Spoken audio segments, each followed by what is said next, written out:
ಭಗವದ್ಗೀತೆಯ ಪ್ರಥಮ ಅಧ್ಯಾಯದ 4ನೇ ಶ್ಲೋಕ.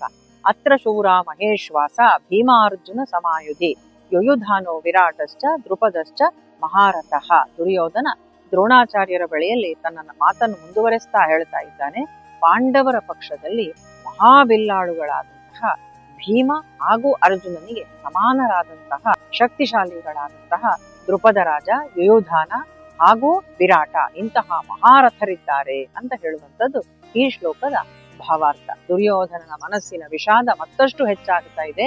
ದ್ರೋಣಾಚಾರ್ಯರ ಬಳಿಯಲ್ಲಿ ಬಂದು ಹೇಳ್ತಾನೆ ಮಹೇಶ್ವಾಸ.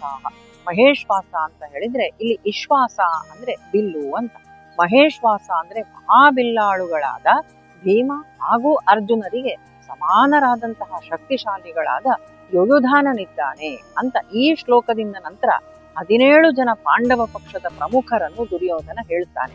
ಈ ಶ್ಲೋಕದಲ್ಲಿ ತಾನು 3 ಜನರ ಹೆಸರನ್ನು ಸೂಚಿಸ್ತಾನೆ. ಅದರಲ್ಲಿ ಒಬ್ಬನೇ ಯುಯುಧಾನ. ಯುಯುಧಾನ ಅಂತ ಹೇಳಿದ್ರೆ ಇವನಿಗೆ ಇನ್ನೊಂದು ಹೆಸರು ಸಾತ್ಯಕಿ ಅಂತ. ಸತ್ಯಕನ ಮಗನಾದದ್ರಿಂದ ಇವನು ಸಾತ್ಯಕಿ. ಇವನೊಬ್ಬ ಯಾದವ ವೀರ.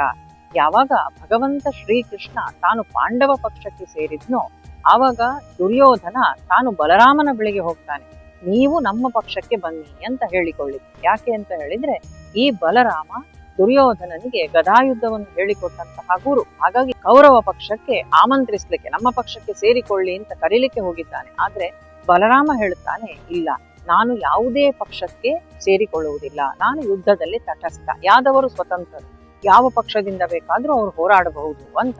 ಹಾಗೆ ಸಾತ್ಯಕಿ ಬಂದು ಸೇರಿಕೊಂಡದ್ದು ಪಾಂಡವ ಪಕ್ಷಕ್ಕೆ. ಅಲ್ಲದೆ ಸಾತ್ಯಕಿಗೆ ಎಲ್ಲಾ ಶಸ್ತ್ರಾಭ್ಯಾಸಗಳನ್ನು ಅವನು ಕಲ್ತದ್ದು ಅರ್ಜುನನ ಹತ್ರ. ಹಾಗಾಗಿ ಸಹಜವಾಗಿಯೇ ಬಂದು ಪಾಂಡವ ಪಕ್ಷಕ್ಕೆ ಸಾತ್ಯಕಿ ಸೇರಿಕೊಂಡಿದ್ದಾನೆ.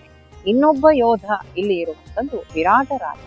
ಈ ವಿರಾಟನ ಮತ್ಸ್ಯನಗರಿಯಲ್ಲಿ ಪಾಂಡವರು ತಮ್ಮ ಅಜ್ಞಾತವಾಸವನ್ನು ಪೂರ್ಣ ಮಾಡಿರ್ತಾರೆ. ಅಲ್ಲದೆ ಆ ಅಜ್ಞಾತವಾಸದ ಅಂತ್ಯಕ್ಕೆ ವಿರಾಟ ರಾಜ ತನ್ನ ಮಗಳಾದಂತಹ ಉತ್ತರೆಯನ್ನು ಅರ್ಜುನನ ಮಗನಾದಂತಹ ಅಭಿಮನ್ಯುವಿಗೆ ಕೊಟ್ಟು ವಿವಾಹ ಮಾಡಿಸಿರ್ತಾನೆ. ಹೀಗಾಗಿ ಒಂದು ನಂಟಸ್ತಿಕೆಯೂ ಆಯಿತು. ಹಾಗಾಗಿ ವಿರಾಟ ರಾಜ ಬಂದು ಸೇರಿಕೊಂಡದ್ದು ಪಾಂಡವ ಪಕ್ಷಕ್ಕೆ.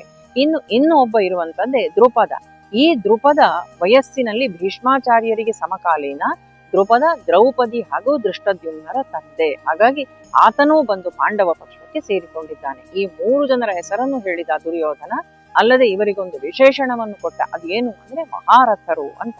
ಮಹಾರಥ ಅಂದ್ರೆ ಯಾವನೇ ಒಬ್ಬ ಯೋಧ ತಾನು 10,000 ಜನರ ಜೊತೆಯಲ್ಲಿ ಏಕಕಾಲದಲ್ಲಿ ಹೋರಾಟಕ್ಕೆ ಸಾಮರ್ಥ್ಯ ಹೊಂದಿದ್ದಾನೆ ಅಂತಾದ್ರೆ ಅವನನ್ನು ಮಹಾರಥರು ಅಂತ ಕರೀತಾರೆ. ಇಂತಹ ಅನೇಕ ಮಹಾರಥರು ಪಾಂಡವ ಪಕ್ಷದಲ್ಲಿ ಇದ್ದಾರೆ ಅಂತ ತಾನು ಸೂಚಿಸ್ತಾ ಈ ಶ್ಲೋಕದಲ್ಲಿ 3 ಜನರನ್ನು ತಾನು ಉಲ್ಲೇಖಿಸಿದ್ದಾನೆ ದುರ್ಯೋಧನ. ಇದು ಈ 4ನೇ ಶ್ಲೋಕದ ಸಾರಾಂಶ. ಶುಭವಾಗ್ಲಿ. ಶ್ರೀ ಕೃಷ್ಣಾರ್ಪಣಮಸ್ತು.